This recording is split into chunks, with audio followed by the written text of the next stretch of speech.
In this video, let's talk about the marketing strategies for either like an influencer business where you want to become an influencer, or a coaching business where it's one of those businesses that you have to create so much content so people discover you through that content where you can build authority. So even though it's not exactly the same thing, it's very related. So I'm putting them in one video. And this business obviously is highly predicated on constantly creating amazing content.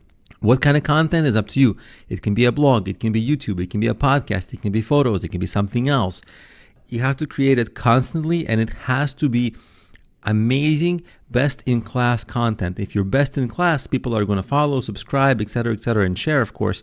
If you don't create best-in-class content, then people are just not going to engage with it as much, not going to follow, and this business is not going to grow. You're not going to get the authority. So the quality is monumentally important. And a lot of this business, even though it feels like it's about creating content, a huge part of it is actually about learning how to make better and better content and then creating good content. Those are the two areas of very strong focus. And the reason content is so important is because you get discovered precisely through that content.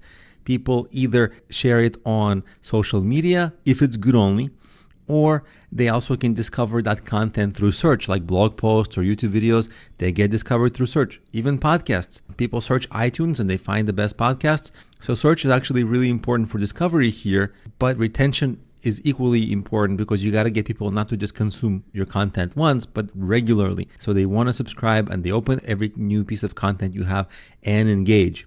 Of course, email is also important here. This is how you have long-term retention and keep on reminding people about you. And once you have an audience and it all grows, you want to cross-pollinate your audience across all the social networks, Twitter, Facebook, etc., Instagram, YouTube.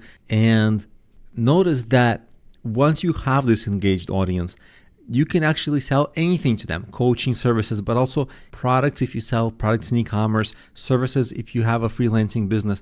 So becoming an influencer, gaining authority and recognition in your niche is actually something that's going to help you with almost all the other businesses. The challenge, of course, is that you're kind of giving yourself a job, almost like a full-time job or a big part-time job of creating content. And not everybody is great at creating content. Not everybody likes it. It can be kind of boring. A lot of people try to outsource the creation of the content, but it's just too expensive. And at the end of the day, most likely on social media, you're the one who has to be the face of the content anyway, and it has to be your expertise.